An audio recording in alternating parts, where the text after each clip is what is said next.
بني عبد الدار إيها حماة الأدبار ضربا بكل بتار، يشجعون إنه تعالوا أنتم أيها المقاتلون، تعالوا ماذا احمونا نحن في أدباركم حماة الأدبار.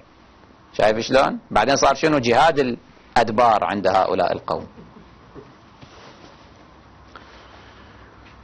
وتعلمون ماذا يعني هند وأمثال هند كيف كنا من القذارة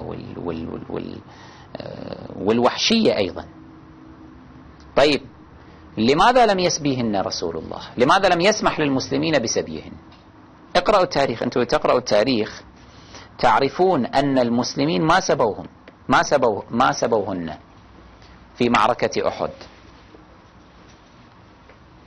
لماذا؟